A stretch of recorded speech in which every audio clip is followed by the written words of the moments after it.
it's hard for me to be in far away from my family, especially, I mean, from my mom, who we are quite close together. And yes, I probably would leave Odessa, but I will go to my village where they are, because it's somehow easier for me to be around here, even it's dangerous. And I mean, more dangerous in Ukraine than to be somewhere else. But what they're doing right now, my father brought all the guns he has at home. So he, even, I mean, they still safe, they actually prepared. Привет, Mariana is back. And Mariana, Slava Ukraini! Where are you at the moment? I'm in Germany right now. I arrived here 1 week before the war. It's even hard to say. But yeah, I was here 1 week before. My idea was to go ski to Austria. So actually, I didn't plan to stay here. And I have to be home in Odessa on March 4th. March 4th. You're supposed to be home because obviously we're filming this on the 17th day of the invasion, the new invasion of Ukraine by Russia. So it's actually the 12th of March. So a week ago, you're already supposed to be back in Ukraine, in Odessa. Yeah, so tragic. So you were not in the country, so you didn't actually have to flee, but you were in Austria, or where are you now? No, I was in Germany. I just arrived to Germany and I spent here a couple of days and plan to go to Austria. But of course, with all the news, I woke up, there was no ski anymore and nothing, because I woke up with a message, where are you? We get bombed. So all your life completely turn around, because all my family, all my friends, all my life is in Ukraine. And I feel actually horrible because I'm not there. I'm not with my family at the moment, because nobody expects this. We expect something from Putin, but we personally, me, and we talk with you, we didn't expect that it's going to be so open, like so crazy. Is that really what we said on camera in my interview with you? I said no, it we were stupid talking idea, like... I think, if I remember, and it has proven to be a big strategic mistake already.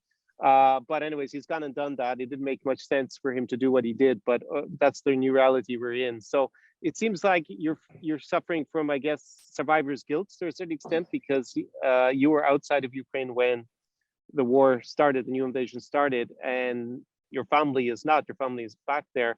How have you been coping, and how have they been coping?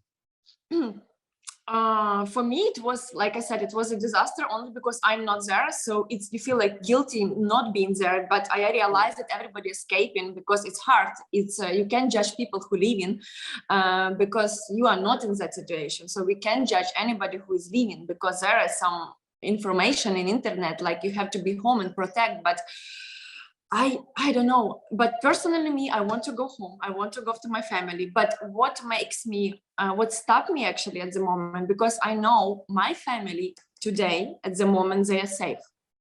Only that reason, I know that they are safe. I'm kind of calm down, and I'm trying to help people here, because a lot of Ukrainians come to Poland and then they go to Germany. And Germany currently has I don't know, like 1 million Ukrainian people, I don't know, but we're trying to help them here to find a place to stay, giving a hotel, giving some medical help, and minimum, I don't know, some money to survive. So currently I'm just doing this, just to not reading news 24 hours, because it just, I don't know, make me crazy of this unfairness. Yeah, clearly. Well, I am reading the news 24/7, basically, except for when I'm sleeping. It's tough going, and that's why I haven't maybe produced as many videos as I would have liked to, because I'm basically working nonstop. But actually keeping up with everything is pretty taxing and pretty exhausting after 17 days. So I understand that entirely. In Germany, what have you been? How have you been helping on a practical level? And what has the response been in Germany? Do you feel? Has it been good? Has it been sufficient? Is there more people do? How could people maybe who are in Germany or watching this also contribute to helping the refugees who've come from Ukraine? First couple of days, like 26, I guess, started, or 27. There was just some volunteering, like in the church. We just get some stuff, collected some clothes, some food, and was sending to the border with Ukraine. Then a couple days later, a city organized an info point for Ukrainian people, and on a train station. So how I start helping, only because I know personally people who works for the city, and they ask if I can be a translator, and of course I happy to help, just to do at least something, to not getting angry with the news 24 hours. So yeah, there is a welcome point in a train station which works 24 hours. So everybody who needs help, they can come and they will get free food, free place to stay, and they can register it for future help, and also for some, I don't know, like permission to stay in Germany, in all European Union, longer than like from 1 to up to 3 years. Exactly. And the video I did yesterday, I filmed yesterday with Mike, who's an American. His wife is Ukrainian. They have fled from Chernihiv. And yeah, I ran through exactly the legal process. You get 1 year initially as a resident in the European Union, and that's extendable twice by 6 months. So that's up to 2 years. And there's another law that I think still has to be promulgated, but it's foreseen that it will be a third year. 1-2 weeks. Yeah, That's what they say there, because we don't have a refugee status, we don't have it. Yep. But they're going to be probably something new for us, but it's not clear yet. But so far, country helping only with money, with place to stay, and with some medical treatment if you need, but being still in a status of a tourist. So people don't have to worry about, oh my God, we are refugee, we can go anywhere, we have to stay in one apartment 24 hours. No, we are totally free to move wherever we want without any restriction at the moment. Yeah, basically within the country you're in. My understanding was that you'd have to, you couldn't travel unlimited to the rest of the European Union. You had to spend most of the time basically in the country that you claim residency. But maybe that's going to change. That was my understanding when I looked at the European Commission's website. Actually, I'll link it down below in the description to this video. Exactly, if anyone who's watching this is interested, if the viewers that are interested, they know someone who's Ukrainian, or they are Ukrainian themselves, so they can just see what the rules are. But definitely they've created this different status for Ukrainians compared to the normal refugee law, which has been very helpful, and that's been done very quickly. I think that was a surprise. Normally, especially for Germany. Yes, exactly. But it was made on a European level, on an EU level, so there has been a rapid response. Actually, the UK, which is not in the European Union anymore, has been dragging its heels about giving visas. I also mentioned that in yesterday's video. So that's still, because I have a friend who's trying to get his partner and child to the UK where he is, and that's proved to be very difficult because they have to go the procedure of getting a visa and whatnot, right, to get over there, because otherwise they'd have to try and just show up and claim refugee status, which is a bit more complicated. Anyways, at the moment you're in Germany, and what is your family's attitude? Your family is currently in a place that is not under occupation, that is not under Russian occupation, that has not been hit directly. How are they feeling, and what are their plans, going forward? So I have my parents, my mom and my dad, they're quite strong, let's say. So of course, we understand they are in a much better situation than people, for example, in Kharkov or Mariupol. So at the moment, they're in a small city, village, where is, let's say, quite far from the attack. Until they are okay, they're still, like mentally, they're still handling this. They realize all what's going on, but they don't want to leave. Even I said, Mom, it's probably safe at the moment, but maybe later it's going to be hard and more difficult. But of course, people who are around 60, they can't imagine their life somewhere else. For them, it's difficult to take the decision and to leave. If they spend all life in a small land, small village, for them, it's going to be a nightmare just to go somewhere else, especially when they don't have an emergency to do it right now. Fair enough. So your parents are feeling like, well, since the war hasn't come to their town yet, trying to relocate and leave everything behind is too maybe a difficult emotional decision to make that they're still to adjust. And I've seen that. I mean, if that's the case, it's something I've seen quite a lot in the interviews with many people who fled from Irpin and Bucha and Kharkiv and other cities that are under devastating attack, basically like World War II siege, just indiscriminate bombing, and they didn't want to leave because everything was there, even though obviously they knew that there was danger, but until it hit their town in such a savage and brutal way, they weren't prepared to leave, and now they've had to leave everything behind. And sometimes family members who just were obstinate, who are older, who just like don't want to leave no matter what happens, they're going to stay. And also my girlfriend's in her hometown, it has been attacked, but at the moment they have not occupied the town. So all her friends and relatives, they don't want to leave, even though the Russian soldiers are outside the town, because they still have this emotional attachment to their things. They will leave, I guess, if they occupy it, they can still get out, or if it's under heavy bombardment. If I wouldn't be here before, probably I wouldn't leave also till the moment I have to leave, because it's hard for me to be far away from my family, especially from my mom, who we are quite close together. And yes, I probably would leave Odessa, but I will go to my village where they are, because it's somehow easier for me to be around here, even it's dangerous. And I mean, more dangerous in Ukraine than to be somewhere else. But what they're doing right now, my father brought all the guns he has at home. So they still safe. They actually prepared. My mom made a basement, some kind of to stay there more comfortable for a couple of days. And my father signed city protection, like just to volunteering for city. And my mom going to help with with some volunteering with food and some to create some tents for tank. That's what they're doing, at least something, because they also they don't go to work, but they're also in the news, and it's hard to handle it. And they also want to be helpful for other city who needs more of help, at least right now.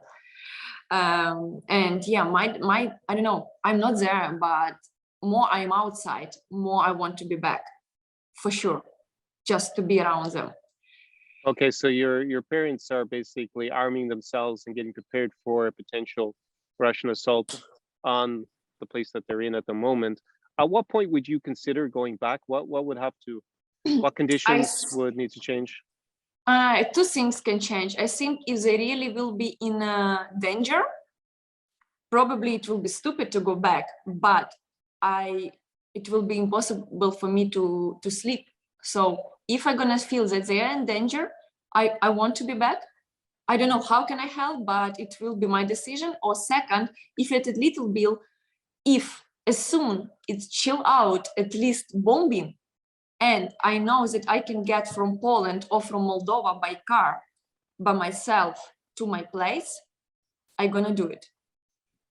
Because even here in Germany, I can also apply for this, future status or whatever. I didn't do anything yet, and I don't want to do anything, because we can stay here till before 90 days. Now we can stay 180 days without any status, like a tourist.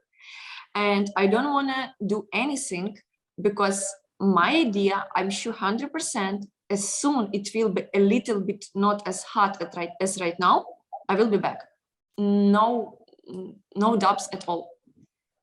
Yeah, that's something I've heard from most of my other Ukrainian friends who evacuated, is that they're planning to go back the first opportunity they get. They're not seeing it as an opportunity to immigrate. Obviously, you can stay in Germany and probably spend the next 3 years there, but that isn't the overriding sentiment that I've heard from people. It's like they really want to get back to Ukraine as soon as possible. So yeah, that's the difference between people. People who traveled before. I didn't have any problems to travel before, so I'm not desperate. I don't want to stay here. It's okay to visit for a couple of weeks any other country, but I want to live in Ukraine. But another thing, I understand people who lost everything. Yes, they don't have anything. I see on a train station, people come with one jacket and without any bags because they don't have it home anymore. Yes, they need place to stay. It's no comments, no question. But people who actually not into trouble, they might just use the situation to get as much as they can from other country, you know. So it's totally different people. But me, as many other people who was traveling, they're not desperate about it. And last thing what I want to do is to spend my life in Germany or I don't know, any other country. I want to especially Germany. I want to be back to Odessa. And I mean, people who know me, I guess they know this, but I'm just telling you that I'm going to do my best to continue promoting Odessa as I did before and promoting Ukraine because it's an amazing country. And I guess now all world can see where is the strongest army right now. Nobody expecting this, that we're going to handle more than 2 days. Exactly. Most analysts seem to give Ukraine at the most 3 days. And I think that was probably the plan from Russia as well. And now we're into day 17. So for people who don't know, because I didn't actually introduce you at the beginning, Mariana, because most people watch my channel already know who you are.